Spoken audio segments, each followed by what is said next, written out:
This afternoon, the latest on 2 dead from a shooting on Virginia Tech's campus. Good afternoon, I'm Jessica Strait. And I'm Susan Haysom.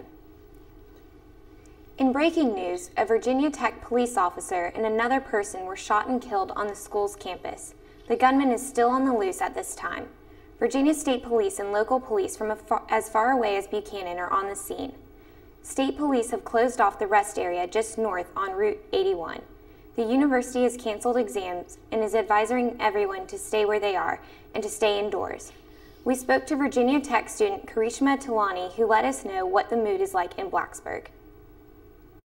We locked our doors, we closed all our blinds, and we were just sitting in our apartment getting updates. At first we were watching CNN, and the news tends to exaggerate everything, and if you're not here, you don't actually know what's going on.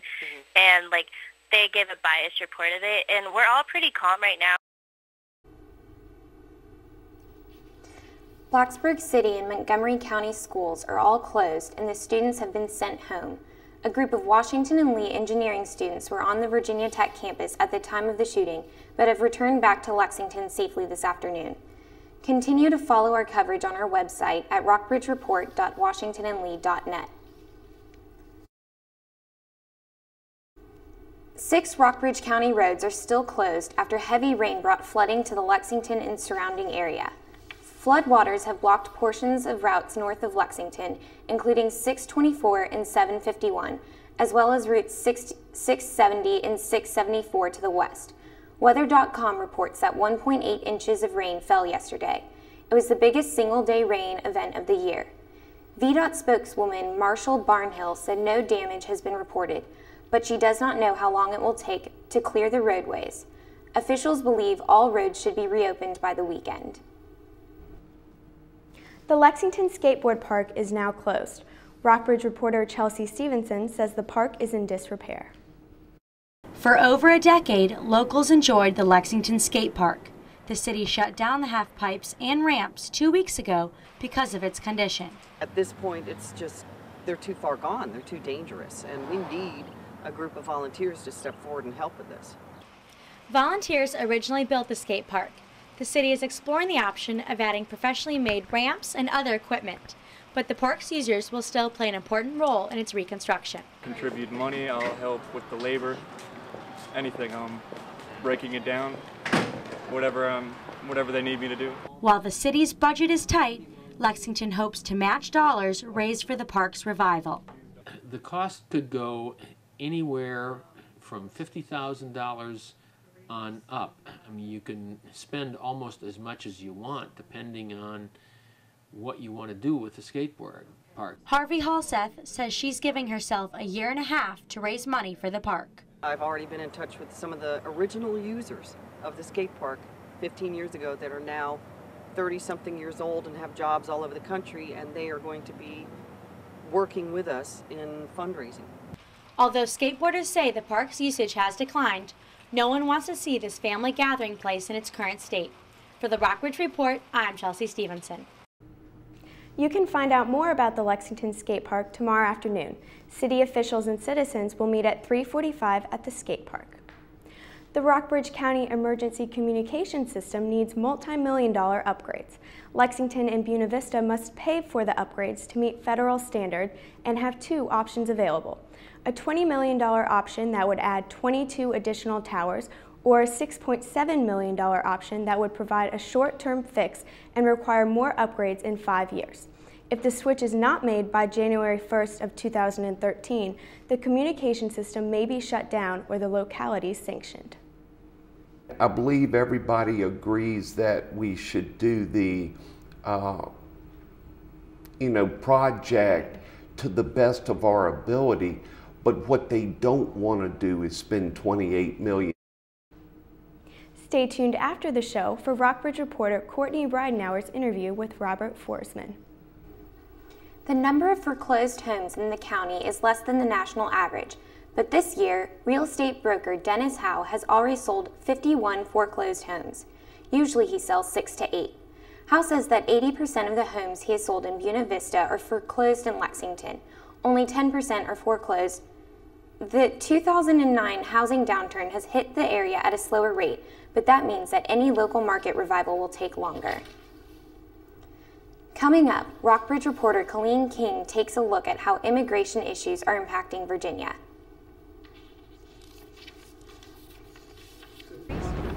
Yes? Did you make sure we're not missing anything in the first aid kit? Yup. Did you go through the plan with the kids again? Yes. The more you prepare today, the more you'll be able to reduce the devastating effects of a tornado, an earthquake, a power outage, or any other disaster. Get a kit, make a plan, be informed. Visit ready.gov. Cotton balls. Duct tape. Spoon. Needle. Thread.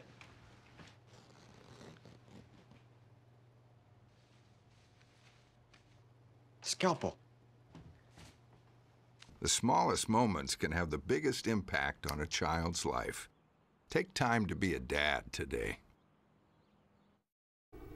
Illegal immigration has become a hot topic in the run-up to the presidential election. The Obama administration is being criticized for deporting people who have not committed any crimes, but have been in the United States for many years.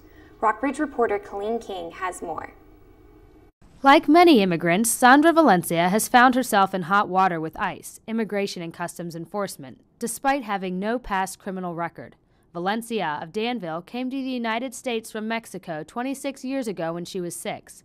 Her mother tried to obtain citizenship for Valencia, but her mother died before it could happen. Valencia got married at 17 and was misled by several lawyers about how to become a citizen. In 2008, after denying her application for citizenship, ICE started the process to kick her out of the country and send her back to a place she doesn't remember. I'll be alone. I don't have anybody but my father, and he's very ill at this moment, and he's 80-some years old. So he's the only relative that I have there. Valencia is now divorced and has 3 children, including one who is autistic and another who has emotional problems. The Pew Research Center reports that nearly 2/3 of adult illegal immigrants in the United States have lived in the country for at least 10 years. Close to half of these immigrants are parents of minor children. Across the nation, local cops have been criticized for being inconsistent in how they enforce the Secure Communities Act that Congress passed in 2009. That law is supposed to be used to deport illegal immigrants who have committed serious crimes, but advocates for immigrants say serious and minor offenders are being lumped together and put on track for deportation. The U.S. Census Bureau says only 7.9% of Virginians are of Hispanic or Latino origin, significantly below the national average. En los últimos 5 años, sí, ha crecido mucho. Local law enforcement officials around the Rockbridge area say they are not out to arrest any immigrant they see. Let's say you have a van full, ICE is going to come. You got one person, ICE is going to say, well, do what you can do and let them go. Federal law now allows prosecutors to exercise discretion by dropping deportation actions against people like Valencia, who have not committed any crimes and have been in the United States for many years. Hannah Jamar, a Washington and Lee University law student, is working on Valencia's case. Jamar is part of an immigration clinic at the law school.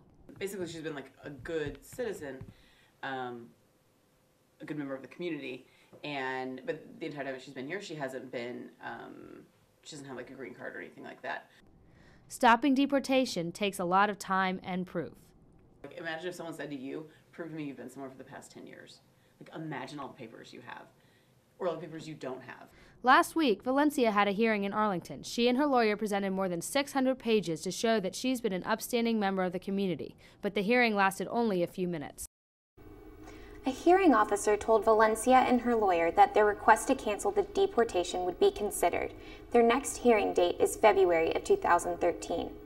Jamar says it will take that long because of a backlog of similar requests. Coming up next on the Rockbridge Report, local organizations put smiles on kids' faces at Christmas time, and underage drinking still remains an issue at local Virginia colleges. I understand you need a little help with your mortgage. Want to avoid foreclosure. Candy?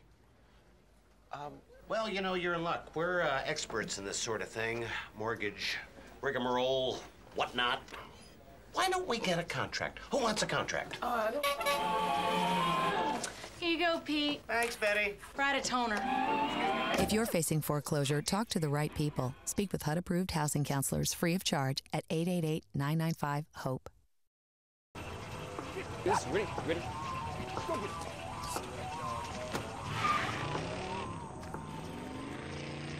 Oh, come on, Randy. Animal shelter, here I come. And no, I'm not crazy or emotionally damaged. That's a stereotype. I just belong to a total loser. I'm a good dog. So if you want a pet, adopt. And if you see Randy, tell him he dropped his wallet.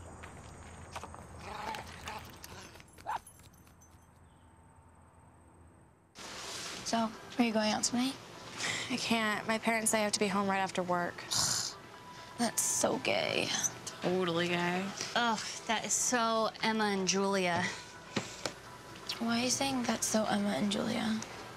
Well, you know, when something is dumb or stupid, you say that's so Emma and Julia. Who says that? Everyone. Imagine if who you are were used as an insult. When you say that's so gay, do you realize what you say? Knock it off.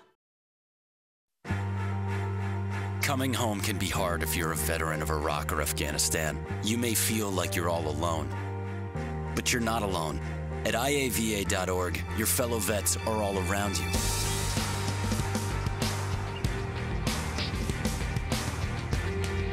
Join our free online community, get the resources you need, and connect to other vets who know where you're coming from. IAVA.org. We've got your back. During the holiday season, less privileged families have a hard time having a full Christmas. Organizations like the Rockbridge Area Shop for Tots are trying to provide assistance to families during these times. Reporter Billy Crosby has more. The Shop for Tots program hosted 170 children, all ready to buy their family members presents on Monday night. Kids like 6-year-old Hayden Haney. For my mom, a necklace. For my dad, a watch.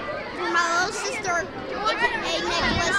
And for my twins, actually I can't think. Before their holiday shopping spree, the kids were served dinner at the American Legion building. They then headed to one of the two dollar stores in Buena Vista to purchase a present for every member of their family and themselves. Jim Hudson is the vice president of Rockbridge Area Shop for Tots. Kids will buy anything from a lawn chair to a bag of birdseed. For, one little boy bought his grandfather a bag of birdseed because he feeds the birds. Hudson says this event is special because it allows kids to be a part of Christmas by giving back to their family. However, no one knew exactly who he was most excited to buy presents for. About 100 volunteers support the event. Their job is to help kids while they are shopping and to help wrap presents once they return. Even Santa makes an appearance to give out presents to each child. Donations and the bingo fundraiser provided the $6,000 to make the event possible. For the Rockbridge Report, I'm Billy Crosby. Although the kids already bought their presents, they'll have to wait until Christmas to open them. Many describe drinking as a big part of local Virginia college scenes. Our lead Danhauser has more on party crackdowns. Parents, university administrators, and cops accept that underage drinking is an inevitable part of college life. I'm old, but I'm not so old that I don't remember when I was 18 and 19. Back in September, W&L students were upset because they thought Lexington police were targeting them in a crackdown on underage drinking. What we thought was the police really wanted to send a message. But the numbers for the past 6 years show that the answer is not clear, especially because they include citations of students and residents. The number of charges varies wildly from year to year. So far this year, 76 drunken public and 38 underage drinking charges have been filed. In Rockbridge County, most of the offenders arrested for underage drinking are college students. So far this year, county cops have brought 25 underage drinking charges. I haven't seen it spike or change a whole lot over the years. In 1984, Congress passed the National Minimum Drinking Age Act, which required all states to raise the drinking age to 21. If the states did not comply, they lost federal highway funds. W&L President Ken Ruscio is among many college presidents who say that setting the drinking age at 21 may have had unintended consequences. I think they tend to drink in patterns, levels of consumption in very short periods of time, whether you want to call that binge drinking or not, that really are not responsible ways to use alcohol. Roanoke College is similar to W&L. It has less than 2,200 students and a student-run party scene, with only a couple of bars in town. The older guys go off campus to give us a place to party, basically. From July 2010 to June 2011, the Salem Police Department reported 17 underage drinking charges. The biggest difference between W&L and Roanoke College is whether campus police have the power to make arrests. W&L security officers do not. Roanoke's campus cops do. If we have run into a student that we feel as a last resort needs to be arrested, we arrest them. At both schools, campus security officers will give drunk students a ride home. W&L law professor John King runs a criminal justice clinic that allows law students to represent defendants in these kinds of cases. He says Lexington police should adopt this kind of an approach if safety is the goal. 99 times out of 100, that can be achieved without arresting the person. W&L sophomore Michael Thomas passed out on a bench last year. When he woke up, he was arrested. He says W&L students often think that nothing bad is going to happen to them, no matter what they do. They think they're invincible. That's why I think it happened to me. Back on campus, students are disciplined on a case-by-case basis. Some students at W&L who have received underage drinking citations have not been punished for conduct violations. It all depends on the circumstances. There are no two cases that are identical. Junior Natalie Quinn was issued an underage drinking citation her freshman year. She pleaded guilty and went through a first offender program that included classes and community service. She says it has made her think twice about her drinking habits. There was a long time where I just didn't drink when I went out, and at W&L that's so rare. But W&L EC President McClintock says it could be worse. If they were out to get people, they wouldn't just be arresting people on the side. They would go inside and say, look at the name on this keg. Captain Bucky Miller wonders if the Lexington police should do more. Sometimes I worry about the balance, whether or not we send the wrong message because we don't arrest more people for drunk in public and possession of alcohol underage. For now, students will continue to search for parties, and local police say they will watch out for out-of-control drinkers. For the Rockbridge Report, I'm Lee Danhauser. Although the number of charges isn't consistent, local cops may be out for more arrests next semester. When we come back, we'll check out how a local Lexington coffee shop is using music to attract customers. Plus, see how your kids might be getting harmful prescription drugs from your medicine cabinet. And later, your 5-day weather forecast.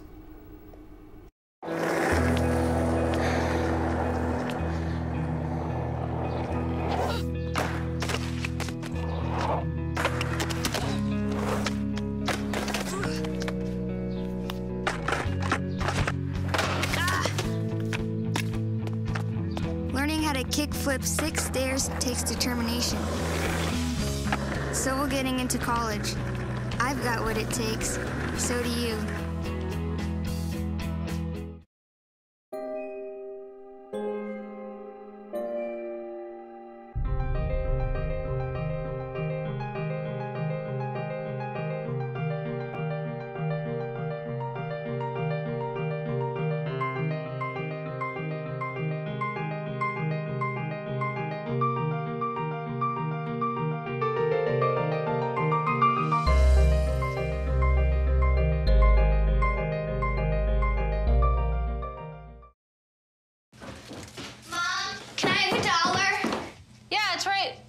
I think my purse is upstairs on the bed.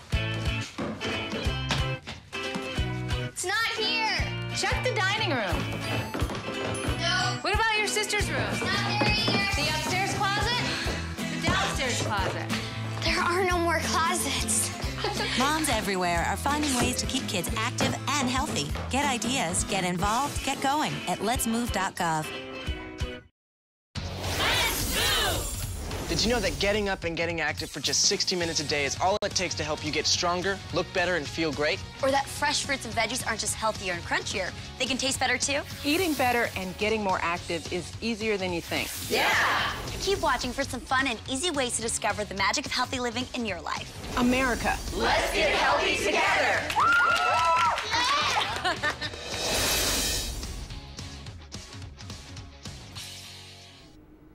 Bluegrass music continues to thrive in Lexington as local musicians have gathered for impromptu jams every Wednesday since 1993. Reporter Sage has more on the story. For 18 years, local musicians have gathered in the back room of the Lexington coffee shop for impromptu bluegrass jams every Wednesday morning. Guitar, mandolin, banjo, and other bluegrass instruments accompanied the soulful mountain voice. It was started by a retired media technician, Dan Newhall. He was looking for a place to play, and he was welcomed by the coffee shop. The weekly jam sessions are completely unrehearsed with no set list. No repertoire. We have no idea of knowing, A, who's going to show up or what song they're going to want to play. We have a good time, and people who come seem to have a good time listening to us. The audience also doesn't know what to expect when they walk in the doors at 8 a.m. The musicians range from semi-professionals to beginners. They all play for the sake of playing, as well as free coffee and occasional muffins. It's so much fun. For me, it gets Wednesday off to a great start.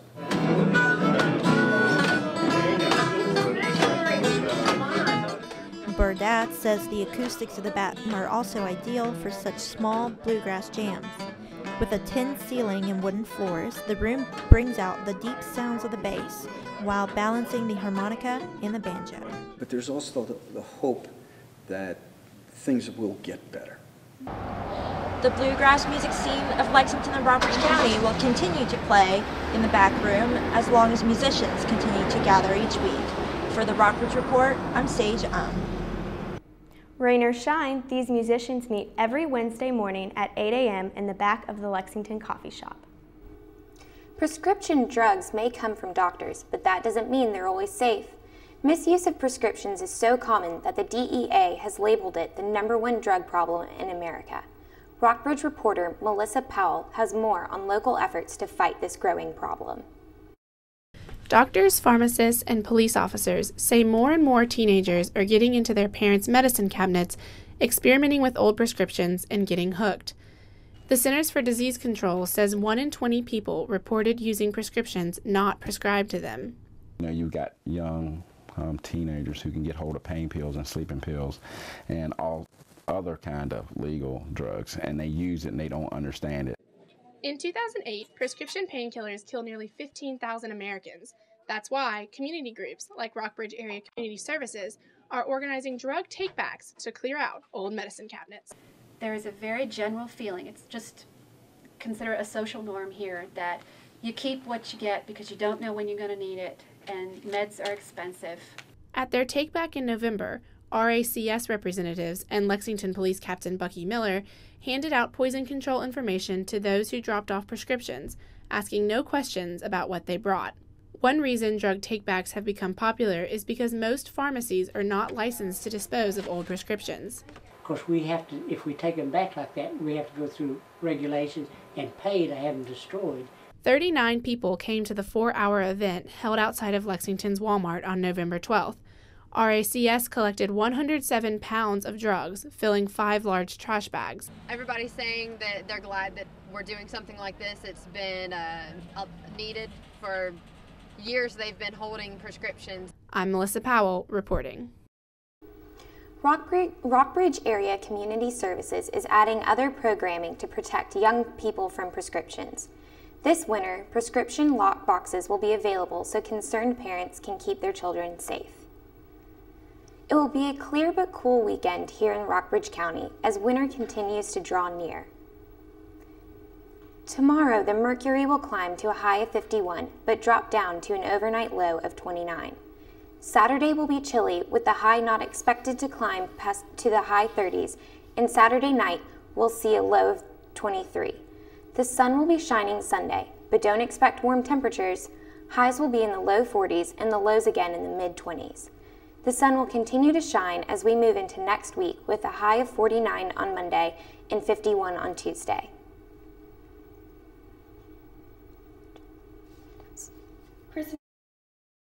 But stay tuned to learn how it's already arrived in Buena Vista. Christmas is just around the corner, but stay tuned to learn how it's already arrived in Buena Vista.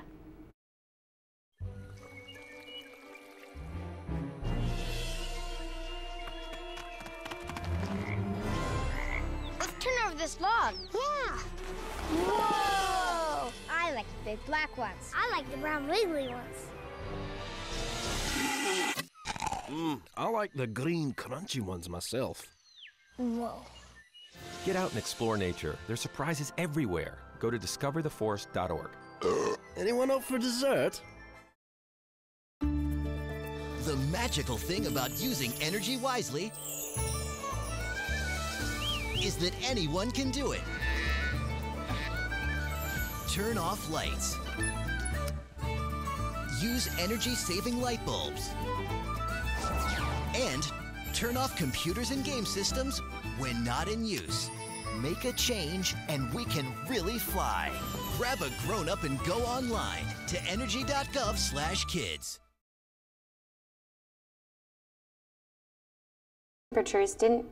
Frigid temperatures didn't keep visitors away from Buena Vista's recreated village of Bethlehem last weekend. Rockbridge reporter Shannon McGovern has more on the story. Local residents took on the roles of magi, tax collectors, street vendors, and angels to reenact the nativity story. They call it a Night of Miracles. Pastor Tim Morrison of Buena Vista Pentecostal Holiness Church is the creator and director. Well, it all started with a nativity scene that I found at Kmart. The production, in its 5th year, has a cast of 100 people from churches in Buena Vista and Lexington, live animals, and a life-sized village. It's truly a community event.